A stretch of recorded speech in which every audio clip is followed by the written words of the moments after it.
Saya Rizky Ayu Wulandari, NIM 19020410402. Perkenalkan, nama saya Eka Puspita Wardani, NIM 19021040210. Perkenalkan, nama saya Irmaniatus Solehah, NIM 19021040214.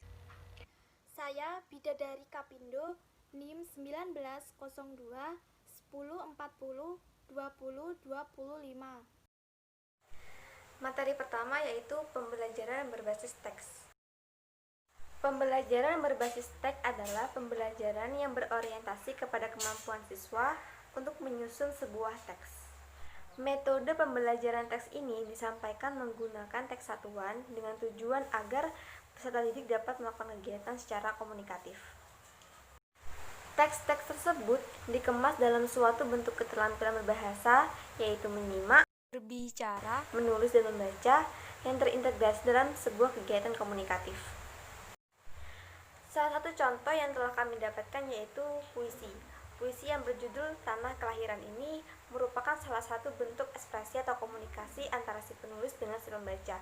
Juga dalam puisi Tanah Kelahiran ini terdapat salah satu keterampilan berbahasa yaitu membaca dan juga menyimak.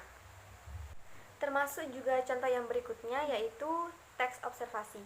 Nah, di situ perintahnya yaitu tunjuklah salah satu teman Anda untuk maju ke depan membacakan salah satu laporan teks observasi, dan sebagian teman-teman yang membaca, mereka menyimaknya.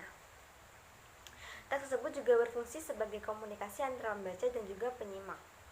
Penggunaan teks ini bertujuan agar para siswa menghayati nilai-nilai luhur, memiliki sikap bertoleransi, sikap saling menghargai antar sesama teman, bertanggung jawab, dan juga disiplin. Nah, contoh yang ada di bawahnya yaitu ketika seseorang ditunjuk untuk membacakan suatu teks observasi ke depan kelas, maka sikap tanggung jawab sebagai seorang pembaca harus diterapkan, seperti tidak celotehan ketika di depan, membaca dengan sungguh-sungguh. Begitupun juga dengan teman-teman yang sedang mendengarkan atau menyimak, mereka tidak mengobrol sendiri dengan teman-temannya. Itu merupakan beberapa tujuan dalam pembelajaran berbasis teks. Prinsip pembelajaran bahasa Indonesia berbasis teks. Emilia menyatakan, prinsip utama pembelajaran berbasis teks yaitu 1. Menekankan pentingnya guru mengembangkan kesadaran siswa bahwa setiap teks merupakan kreasi unik dari seorang penulis yang unik juga dan bersifat relatif. Jadi, tulisan yang dihidangkan dalam sebuah buku atau disediakan oleh guru untuk muridnya berasal dari tulisan seseorang atau hasil karya seseorang. Setiap tulisan atau setiap bacaan pasti ditulis tangan seseorang, dan siswa berhak untuk mengapresiasi hasil tulisan tersebut. Yang kedua yaitu menganggap belajar bahasa sebagai aktivitas sosial yang meniscayakan kebergantungan antar siswa dan masyarakat. Yang dimaksud masyarakat di sini yaitu guru, teman sebaya, dan orang tua untuk membantu mencapai hasil belajar yang baik. Jadi, di sini menekankan bahwa bahasa itu sangat penting untuk dipelajari. Contoh, penggunaan bahasa sesuai dengan konteksnya, seperti bagaimana bahasa itu digunakan untuk orang yang lebih tua dan bagaimana bahasa itu digunakan untuk teman sebaya. Yang ketiga yaitu menekankan bahwa belajar akan lebih efektif jika guru menerangkan secara eksplisit kemampuan yang diharapkan. Tujuan dari pengajaran eksplisit adalah untuk mendorong keterlibatan pembelajar dalam belajar, kemandirian dalam menulis, dan kemampuan membahas bagaimana bahasa digunakan dalam berbagai konteks otentik, seperti cara bahasa digunakan untuk membujuk dan meyakinkan. Contoh kemandirian dalam menulis dapat dilihat pada gambar berikut. Nah, di sini guru meminta siswa atau muridnya untuk menuliskan naskah drama berdasarkan peristiwa nyata yang pernah dialami oleh muridnya. Selanjutnya, tujuan model pembelajaran bahasa Indonesia berbasis teks.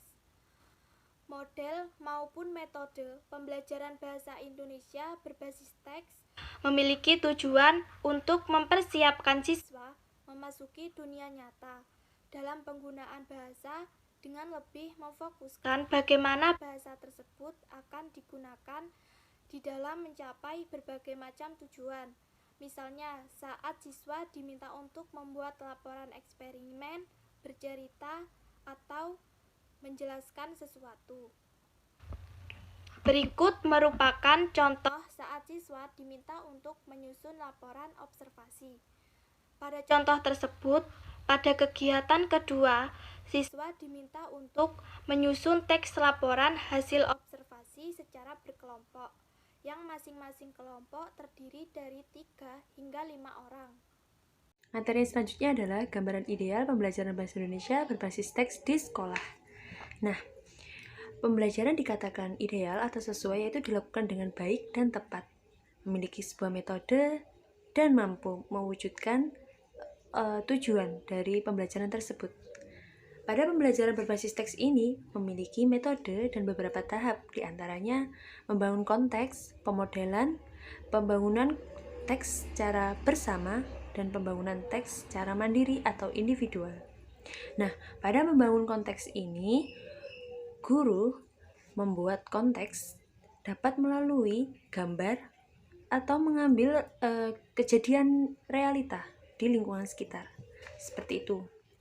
Nah, kegiatan yang selanjutnya yaitu melakukan kegiatan lintas budaya, yaitu dapat dilakukan dengan melakukan kegiatan komunikasi menggunakan dua bahasa, yaitu misalnya bahasa Indonesia dengan bahasa Inggris.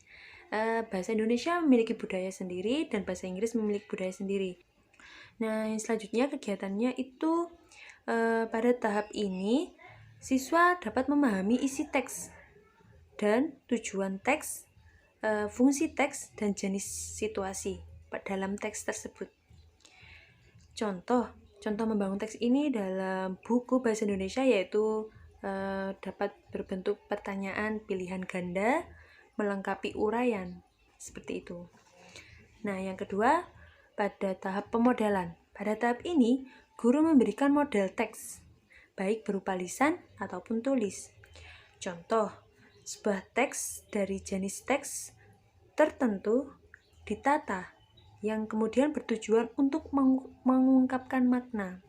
Dan yang ketiga, yaitu pada tahap pembangunan teks secara bersama, yaitu pada tahap ini siswa mengimplementasikan atau menerapkan pemahaman dan kemampuan untuk memproduksi teks dari jenis teks yang diajarkan. Dan yang terakhir yaitu yang keempat, yaitu pada tahap pembangunan teks secara mandiri, yaitu pada tahap ini siswa melakukan pembuatan atau menyusun teks secara mandiri atau individu. Pada tahap ini juga siswa mengimplementasikan atau menerapkan keterampilan berbicara dan menulis. Kinerja siswa juga digunakan pada tahap ini, yaitu digunakan untuk penilaian prestasi. Contoh, kegiatan-kegiatan mengerjakan tugas seperti itu, memberi tanda centang atau menggarisbawahi sebuah teks.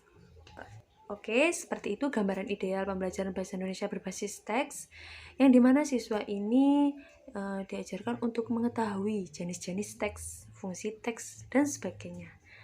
Dan jenis teks apa sih yang dipelajari, dan tujuan teks itu seperti apa. Nah, seperti itu pembelajaran berbasis teks. Terima kasih.